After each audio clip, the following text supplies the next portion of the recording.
If you have a smart speaker, you have access to the entire world of NPR and St. Louis Public Radio. All the latest news and all the captivating stories. Activate our voices with yours by telling your smart speaker to play St. Louis Public Radio. Republican Ernie Trakas has been on the St. Louis County Council just over a year, and already he's on the political hot seat. He's part of a 4-member faction led by Council Chairman Sam Page that has led the drive to overrule County Executive Steve Stenger on a number of issues. Trakas also is the target of a recall effort that appears to have ties to Democrats aligned with Stenger. The county executive used to hold the 6th district seat, now occupied by Trakas. On our latest edition of Politically Speaking, Trakas talks to me about the recall, his political goals, and why he thinks the county council is such a hotbed of unrest. Let's cue the music. This is the Politically Speaking podcast, a candid conversation with the Show Me State's biggest political newsmakers. I'm Jason Rosenbaum. And I'm Joe Mannies.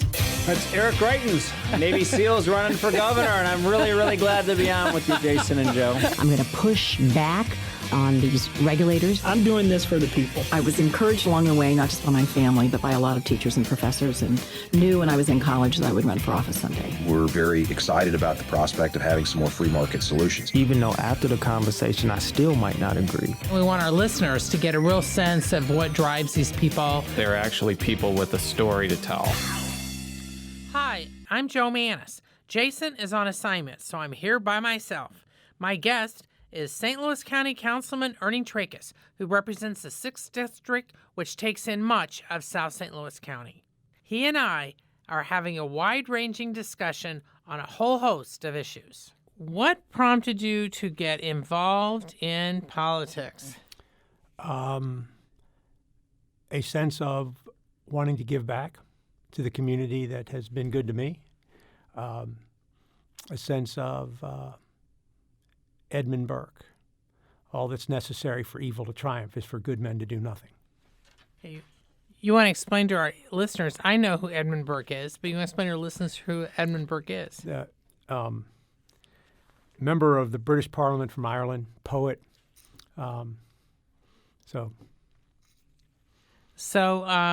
First, before we go any further, explain to our listeners where your district is. Geographically, it begins just, I guess its northern border is just south of the city. The eastern border is the Mississippi River. The southern border is the Merrimack. And the west border is, around Gravois, in and out. So it's quite large. So you've been now on the council, a year? Almost to the day. Okay. So I'm interested in your assessment of how the council operates, and then we'll talk about what some of your key issues are. Okay. That's a great question, Joe. And if I may, I'll take a little time with it.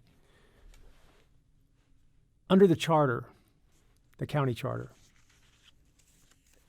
the government is, or the charter is, executive-centric, meaning that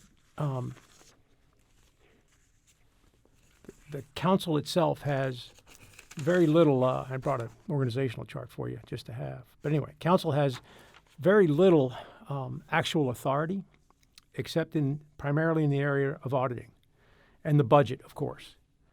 As any other government, the executive branch is responsible for the actual running of the government. It's our job on the council to act in an oversight and checks and balance capacity, primarily through appropriating the budget every year and making sure that we have transparency and good management. And that's what we've tried to do this past year. Obviously, it's hasn't always been easy. We've not always agreed with the county executive. Now, just so listeners get it, the St. Louis County Charter, the councilman is very correct. It gives a lot of power to the county executive. Now, just as an aside, this was mainly drawn up by Republicans about 50 years ago when the county was pretty much GOP turf. So in some ways, it's from politicians at the time they were some way contrasting it with the city of St. Louis, which has a very split government, and some thought that actually did not help how things were governing, because the mayor in the city is actually part of a 3-person body that actually runs things. So in the case of the county executive is granted a lot of power, and the county council does have limited power except when it comes to budgets and audits. So how do you see the current dispute? Well, it's not just over the budget. It seems to be there's tension on a lot of things. And for the most part, you've been aligning yourself in somewhat with Council Chairman Sam Page, who's a Democrat and who's become a very sharp Stanger critic. I'm just interested in your assessment in why things are the way they are and kind of how you see things going forward in 2018.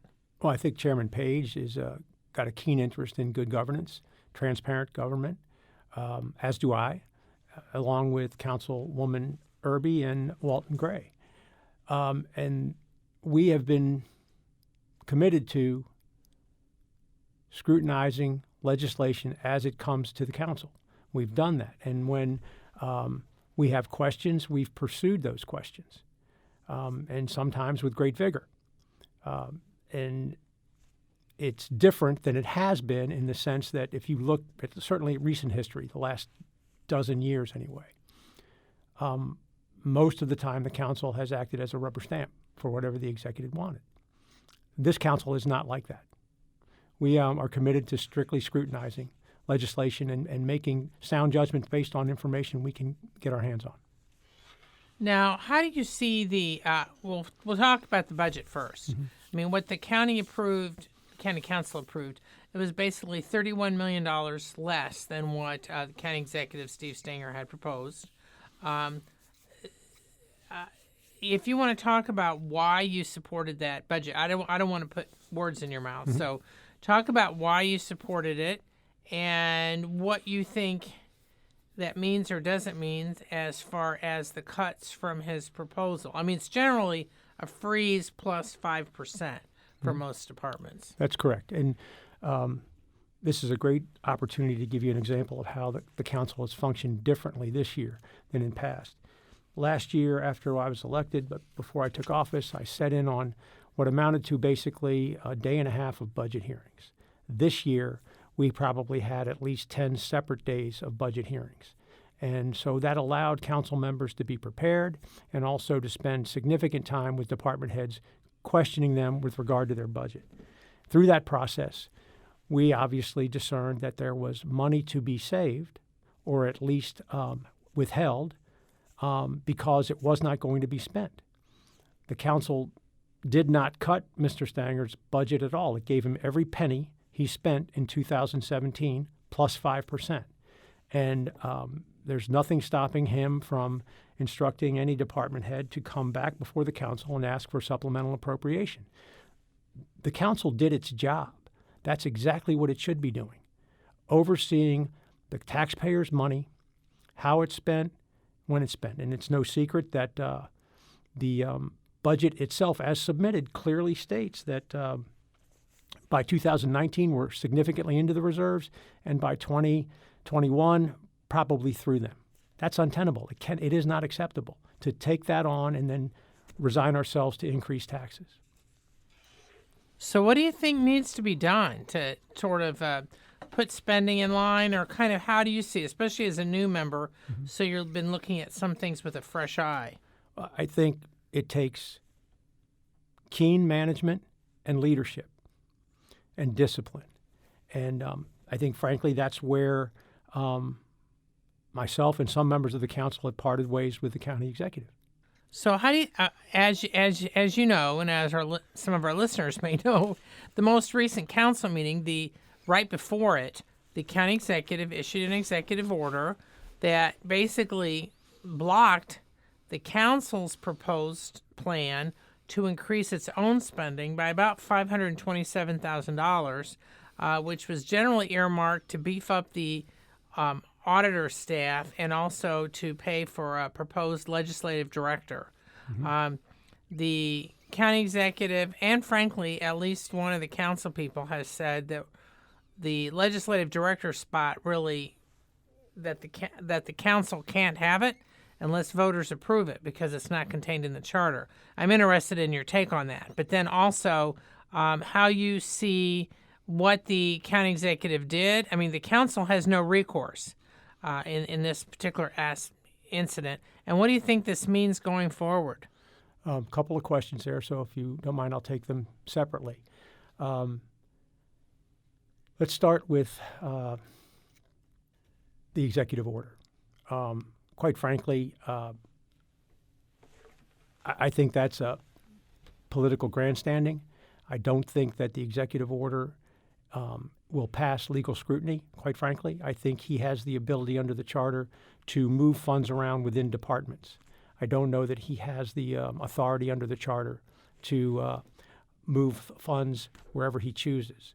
Now, that said, as far as recourse, I think those options are still being considered. We've already sued the county executive once, and I think that if necessary, that certainly is a possibility with respect to the legal sufficiency of his executive order. So that's a possibility, I think, certainly. What does this mean as far as relations for the rest of 2018 and as far as the whole fight over the auditor? Okay. With respect to the auditor, and we've already talked about how that function is almost the only area that the county has authority to speak of under the charter. So with respect to staffing the office, throughout this year, 2 additional positions have been appropriated for. And Mr. Stanger refused to fill those positions, to authorize those positions to be filled. By comparison, if you look at any county that's our counterpart, they have at least 3, and in some instances 5 or 6 deputy auditors. It's naive. Again, I'm talking about leadership here. It's naive to think that a county the size of St. Louis County should function with 1 auditor or 2 auditors. And so this idea that we're over budgeting because we want to fill the auditor positions, again, I think speaks to leadership and vision.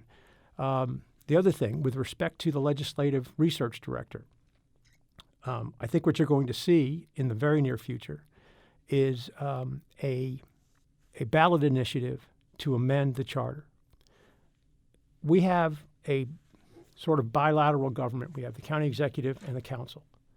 I know of no other legislative body that I can think of that does not have its own attorney. And it speaks again to the obvious conflict that the county councilor's office has between the executive and the council.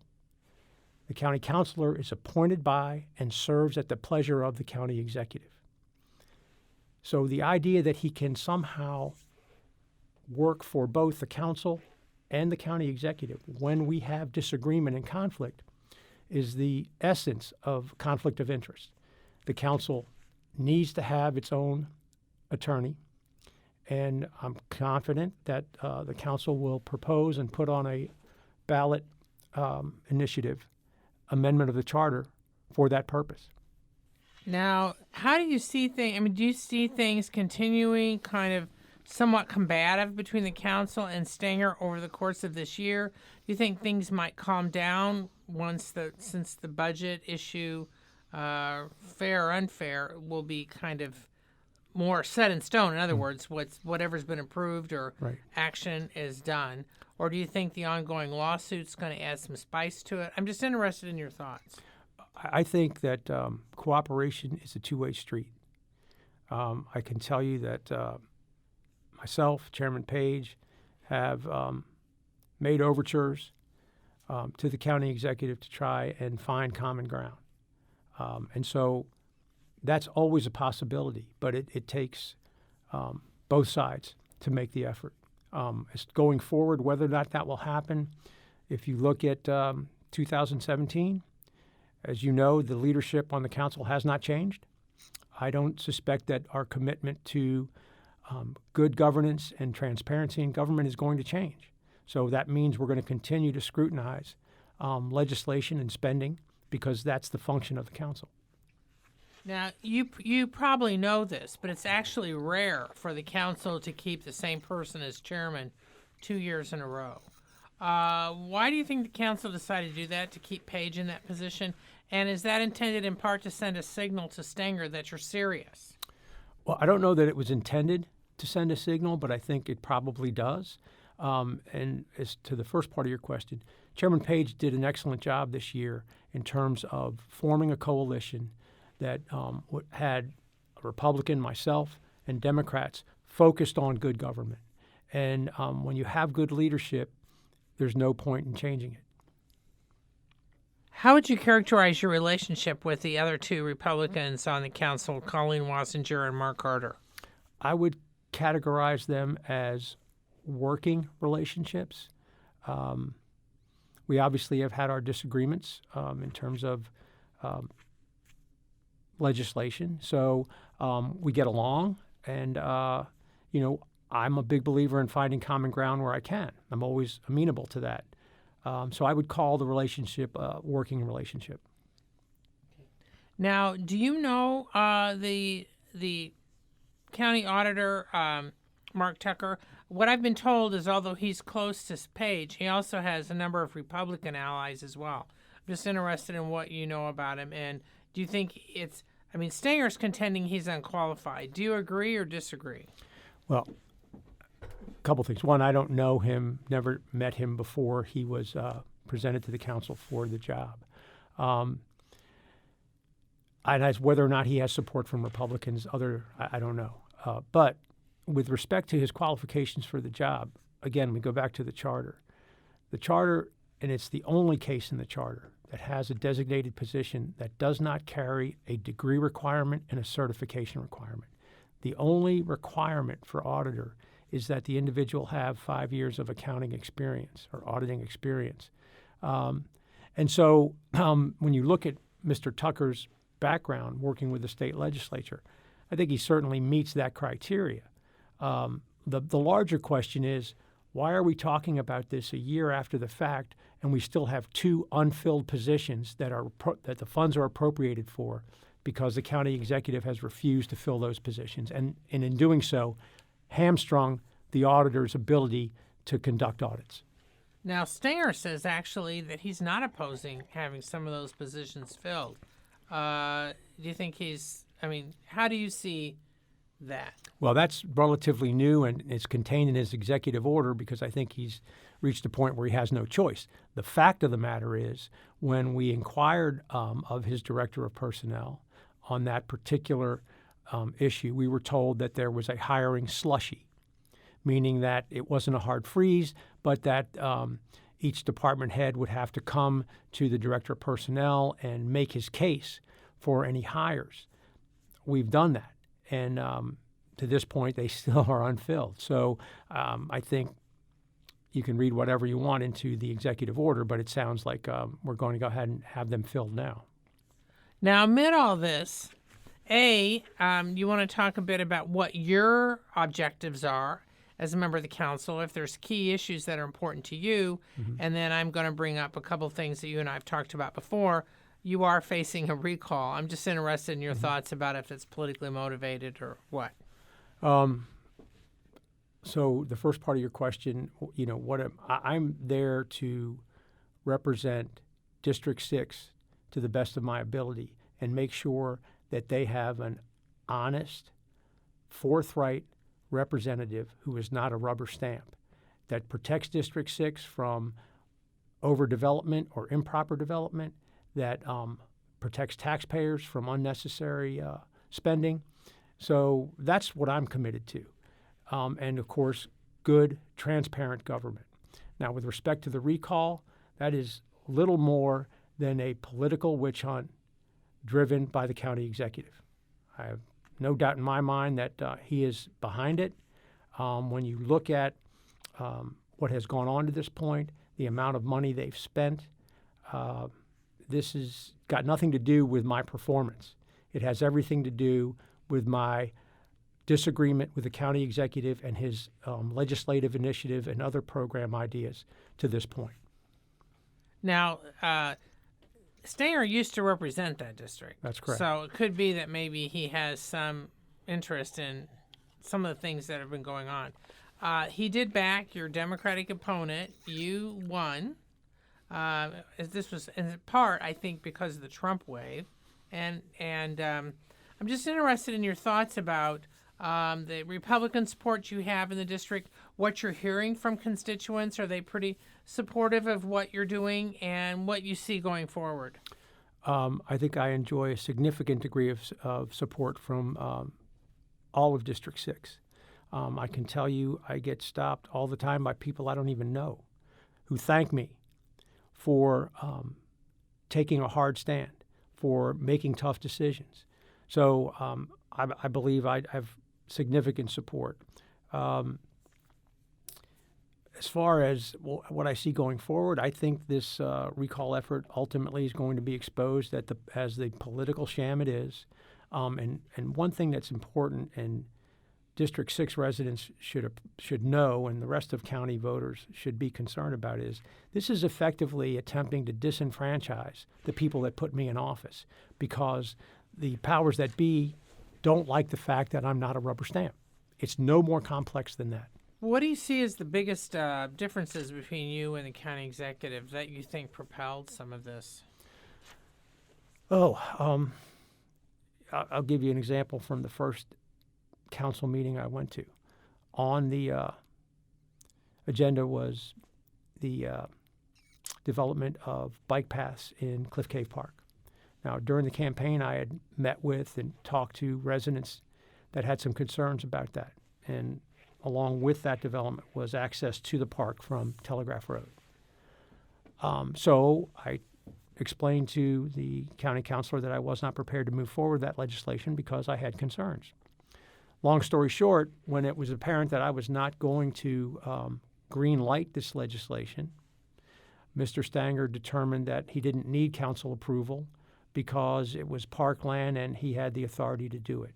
Now, that begs the obvious question. If you had the authority to begin with, why would you seek council approval in any case? But that's just one example. We can look at this propensity to use the Port Authority to accomplish goals that the executive has.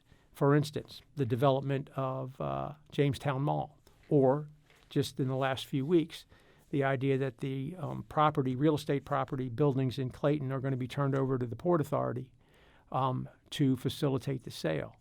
I'm not sure that that is exactly what the Port Authority was intended for, or that it even has given authority to do that. So these are some of the things when you see clear indications of pay-for-play politics, of donors getting significant county business and contracts, that has to be looked at. Has the county executive talked to you at all about any of this? I mean, are some of these issues in the more recent weeks, or is he just not talking to you at all? He doesn't speak with me at all. I say hello. He says hello. I don't know that he speaks with Mr. Page or several other of the council members. I'm not certain about that.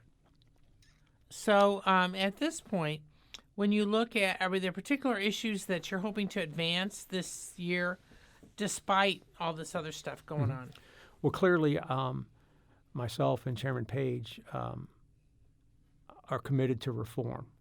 And the first step of that is amendment of the charter. I've already spoken about the need to amend the charter to provide for essentially a legislative council, or to the county council.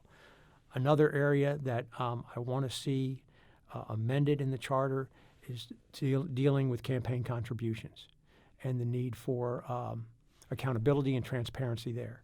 So that's a couple of key issues for me, certainly with respect to how we can amend the charter and thereby change the way the county government functions for the betterment of the residents. Now, you want to talk a little bit about the campaign donation concerns that you have? This is interesting to me. Can we talk a little bit about how you would like to see it? Well, I think we have to obviously hold hearings, but I think we need to establish protocols whereby, whether it's individuals or corporate, we can limit amounts of donations. We can scrutinize cumulative donations, whether from different sources, but all driven by the same corporate entity or individual, so that we don't have situations where, like Jamestown Mall, for instance, one set of developers have given the county executive almost $400,000. And in return, they have very lucrative leases from the county. And in at least one instance, if not more, the county is paying 2 leases, the new one at Northwest Plaza and the old one on vacant space. Let's just give you an example. The Election Commission, their space that they had in Richmond Heights is vacant now. We still pay the lease on that. So that's waste, obviously. It's also bad management. Yeah, because aren't they now in Northwest Plaza? Northwest Plaza. Have you looked at the space? I'm just, I mean, do you feel that move was necessary? I'm interested in your thoughts about that. Well, I think the idea is for the Election Commission to be located centrally so that all the county residents who have an interest can get there. Now, it's in North County now. And so if you live in North County, it's very convenient. But if you live in South County in District 6, not so much. I can tell you more than a few constituents have told me who have been poll workers and election workers that they're not going to do it anymore because it's too far. So, do we need to move it? I doubt it. I think that it functioned fine where it was. More importantly, why didn't we make sure that we aren't paying 2 rents? Again, that's my big concern, is that, and this isn't the only instance, where we're entering into agreements all too often with entities that are tied to donors of the county executive, and we're paying double rent, in essence, for space we don't occupy. So, again, it goes to leadership and management. I mean, do you think that maybe some of the stuff, at least, let's say they have I'm just throwing us out there, should they be having like maybe a satellite office at least in South County? And I mean, because the county election board, people can file their absentees there. I mean, some people register to vote there. Just kind of your thoughts. I mean, is there a way to make it more amenable to the county's, the half of the million population who will now see it driving further to get to services? Right. There's always that possibility. I don't know that the Election Commission has considered it. The other thing is, there are classes that they teach for volunteers, and I don't know that they'd be able to do that on a satellite basis or not. So, the idea conceptually would be great. Whether or not the commission has got the facility to implement something like that, I don't know. So what's the latest on the recall? Is it like, are they still collecting signatures? Do they have to notify you when they want to try to have some sort of election? Are the Republicans in your district trying to block some of this stuff? I don't know, block. I think they're supporting me very assertively, and so I'm not too worried about that. I don't think it's a bipartisan effort by any means, even though they'd like to categorize it as such. There's nothing bipartisan about it. Let's look at the facts. You've got a city resident that is essentially directing this recall effort. You have paid individuals who are soliciting signatures at, I've been told, $4 a signature. Now, to put that in context, there's been statements that they've got 20+ thousand signatures. Well, if they paid for half of them, that's $40,000, right? And my suspicion is they've paid for most of the signatures that they've gotten. The other thing that should be of concern to people, it's no secret that the signature gatherers have misrepresented what they're asking people to sign. I've heard from dozens of people that they were approached at a library or approached at a mall or approached somewhere else, asked to sign a petition for police body cameras or for legalization of marijuana. When they've asked to see the petition, they say, oh, you don't need to see it. When they insist, they're shown it, and it's a recall petition. So the real possibility of fraud throughout this recall campaign is very real. Now, you're a lawyer, but have you thought about either challenging this or hiring a lawyer to challenge some of this? Well, what I can tell you is I understand it, when and if they acquire the requisite number of signatures, they can and will, I suppose, if they do that, submit them to the Election Commission, and then the Commission has the job of scrutinizing the signatures, making sure that they are, in fact, valid. They are, in fact, District 6 residents. And then once that's done, they will certify the correct number if they have that, and then set a date for an election. Now, before that happens, obviously, I've already talked about the fraud. That's, in my belief, absolute and provable. And so we will have attorneys that will challenge the validity of the signatures and the validity of the whole recall process, because obviously they were misrepresenting what they were asking people to sign. How many signatures do they need? Approximately right around 14 or 15,000. Now, the need for more than that is, I guess, dependent on who is driving it. Maybe they figure they'll have some disqualification, so they want to have a cushion, I suppose. I don't know. Now, as a council person, a new council person, have you run into a lot of things that you hadn't expected when you first decided to run for the county council?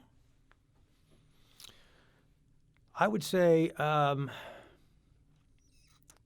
I thought I had a good handle on what politics was like, I would have to say that I probably am disappointed with how much rancor there is, how much misdirection, and quite frankly, with respect to St. Louis County government, a lack of transparency. And that should be a concern to every voter in the county. So, do you regret running, or are you happy that you ran even with some of these unexpected obstacles? Yeah. No, I'll tell you, Joe, I do not regret it. I prayed long and hard about whether or not to do it because I certainly didn't need it. I certainly did not and do not intend it to be a second career. I did it, as I said, to give back. I did it to bring forthright motivation to government, because you look all around at every level, and all you have to do is read the headlines, and you can see the problems we have with office holders. That's why I did it, and I have no regrets about that. If I have been a gadfly, if I have been an impediment to the perpetuation of lack of transparency, then good. Then good. We need transparency in our government. We need good management. We need good leadership. And so I don't regret any of that. So there's been talk, as one of your Republican colleagues, Colleen Wassinger, has announced she's not going to run for another term at the end of this year, but there's talk that she may be encouraged by your party to consider running for county executive. Any thoughts about that? I mean, would you support that? Or, Stenger will be up for re-election this year, and right. The issue is who might challenge him among his own party right. and among the Republicans. I'm just interested, from your perspective, what you see. Well, I mean, I've not talked to Colleen about this. In fact, I found out in the paper yesterday that she was not going to seek re-election. So I'd have to talk with her, find out what her positions are with respect to key issues, and then come to a decision with respect to support or not.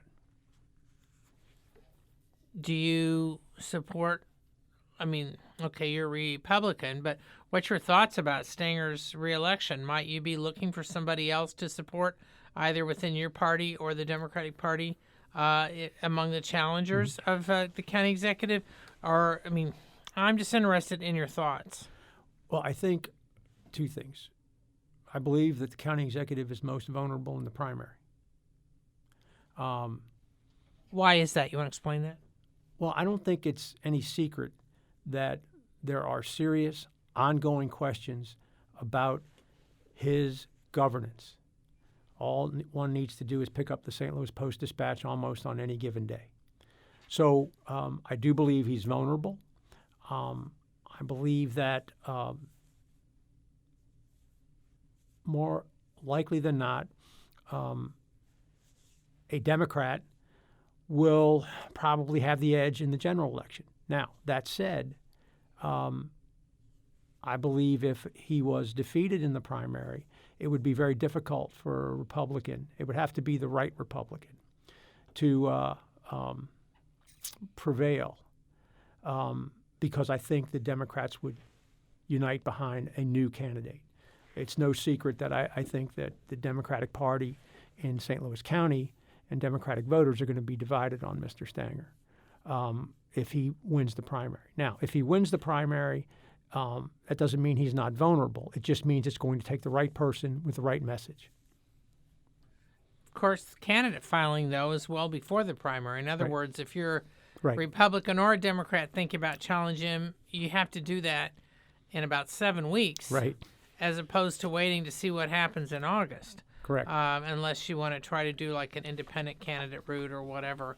I guess there's all this stuff. I'm sure when you first decided you wanted to run for county county council, that you never probably crossed your mind. Had you run for office before, and kind of how does this fit in? I mean, might you run for county executive someday? Oh, I'm more than happy being representing District 6. So this isn't about me. This is about good government for St. Louis County. As far as the candidates, I think you're going to see decisions in the next 3 weeks, certainly, and I think people are well beyond just thinking about it now. I think they're putting their organizations together. But I do think you'll see some decisions in the near future, and then we'll find out what's at play. Now, one last question. What do you see as the biggest challenge facing St. Louis County? Is it money or is it something else?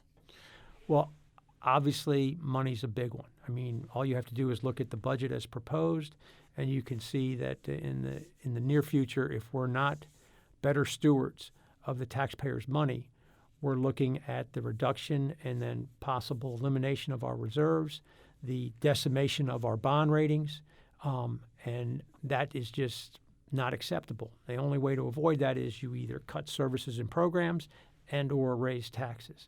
Neither one of those is an option as far as I'm concerned. What it's going to take is better government. So that's a big issue. The other thing is we need to continue to work on coming together as a community, as a county, north, south, west. And then finally, I think the ongoing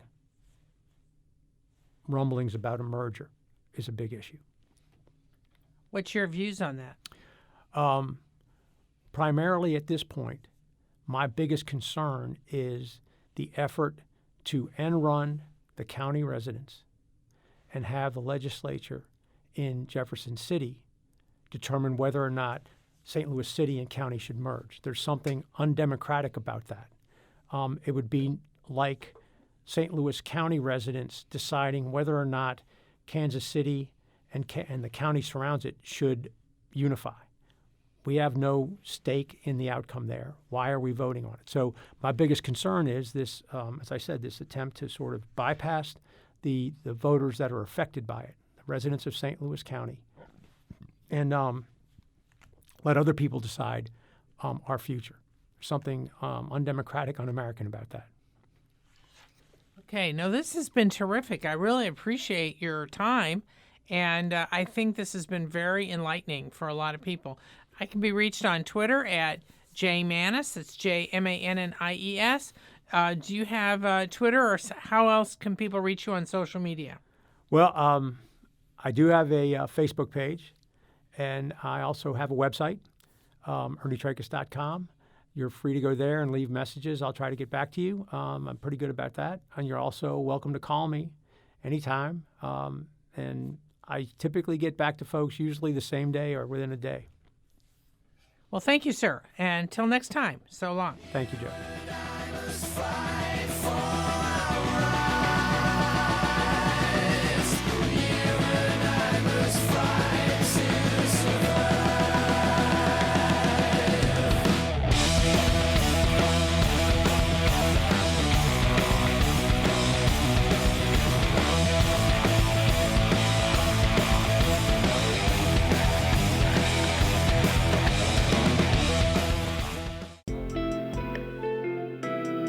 The Gateway brings you the day's news from the St. Louis region and across Missouri. It also includes stories from the Illinois side of the river and our Metro East reporter, Will Bauer. In Alton, in Belleville, in East St. Louis, in Edwardsville, in Cahokia Heights, at Scott Air Force Base, I'm Will Bauer, St. Louis Public Radio. Listen to reports from Will and all of our journalists weekdays on the Gateway, on the STLPR app, and wherever you get podcasts.